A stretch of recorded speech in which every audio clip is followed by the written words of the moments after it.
Santapan Harian Kamis 3 Juli 2025.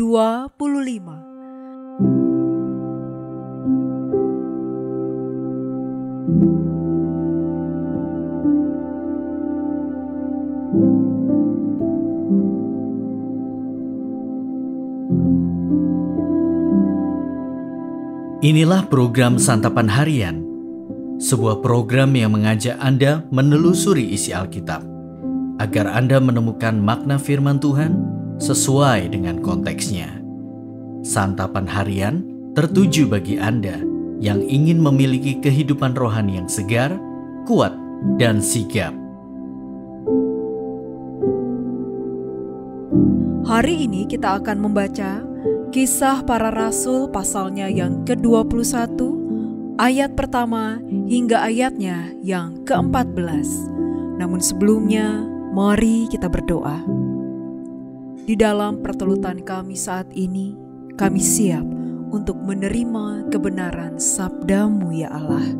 Di dalam nama Putra-Mu yang kudus, Yesus Kristus, kami bertelut. Amin. Kisah Para Rasul 21 ayat 1-14. Sesudah berpisah dengan mereka, kami bertolak dan langsung berlayar menuju Kos. Keesokan harinya sampailah kami di Rodos dan dari situ kami ke Patara. Di Patara kami mendapat kapal yang hendak menyeberang ke Fenisia. Kami naik kapal itu lalu bertolak. Kemudian tampak Siprus di sebelah kiri, tetapi kami melewatinya dan menuju ke Syria. Akhirnya tibalah kami di Tirus, sebab muatan kapal harus dibongkar di kota itu. Kami menjumpai murid-murid dan tinggal di situ selama 7 hari. Oleh kuasa Roh, murid-murid itu menasihati Paulus supaya ia jangan pergi ke Yerusalem. Setelah lewat waktunya, kami berangkat meneruskan perjalanan kami. Mereka semua dengan istri dan anak-anak mereka mengantar kami sampai keluar kota. Di tepi pantai kami berlutut dan berdoa. Sesudah minta diri, kami naik ke kapal dan mereka pulang ke rumah. Dari Tirus kami tiba di Ptolemais, dan di situ berakhirlah pelayaran kami. Kami memberi salam kepada saudara-saudara dan tinggal 1 hari di antara mereka. Keesokan harinya kami berangkat dari situ dan tiba di Kaisarea.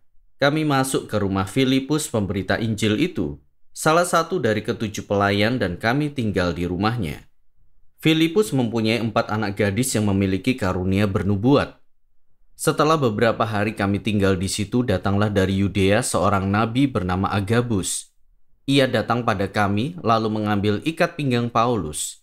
Sambil mengikat kaki dan tangannya sendiri, ia berkata, "Inilah kata Roh Kudus.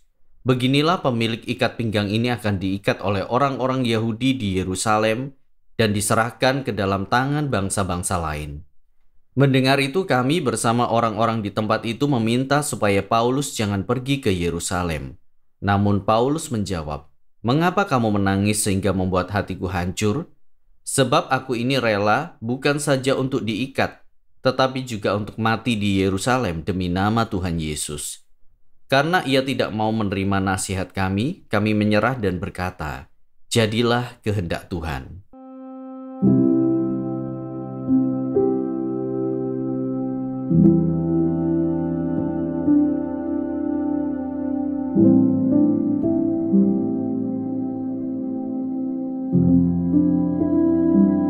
Sahabat Santapan Harian, bagaimana kita bisa membedakan suara Tuhan dengan suara yang lain?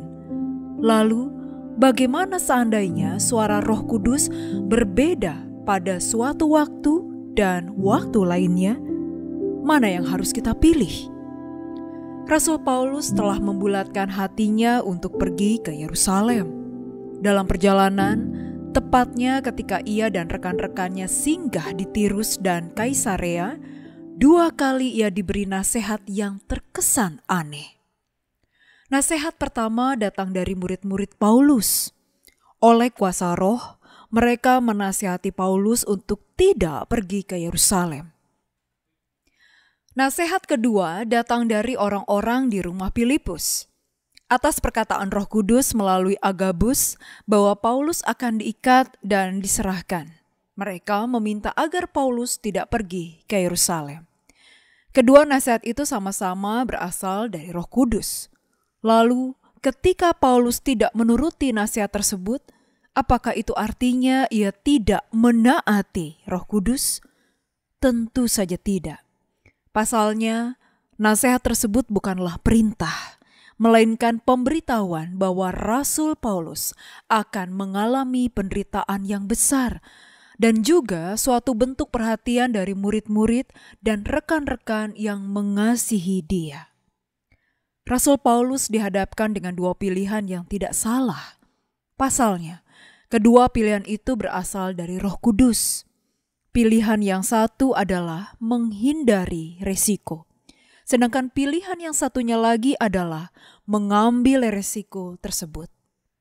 Akan tetapi tekad Paulus begitu kuat hingga ia rela mati demi pemberitaan Injil Tuhan Yesus.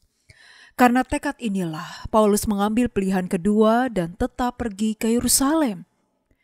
Kita bisa melihat bahwa Allah bukanlah pribadi yang otoriter. Dia memberikan pilihan dan menyadarkan kita akan resiko yang akan kita hadapi nanti. Dalam kehidupan kita sebagai anak Tuhan, kadangkala kita diberi pilihan. Apakah kita mau tinggal dalam zona nyaman dan melayani Tuhan seadanya, atau mengambil langkah lebih jauh dan menghadapi resiko demi pelayanan Tuhan yang lebih luas? Tentunya, pilihan untuk terus maju dan percaya kepada kehendak Tuhan adalah pilihan yang paling tepat. Mari kita berdoa. Bapa di sorga, bukakanlah mata rohani kami, agar kami mampu melihat tujuan dari rencana-Mu yang memanggil kami keluar dari zona nyaman. Roh Kudus, mampukanlah kami untuk tetap percaya pada rencana-Mu. Dalam anugerah kasih-Mu ya Kristus, kami bertelut. Amin.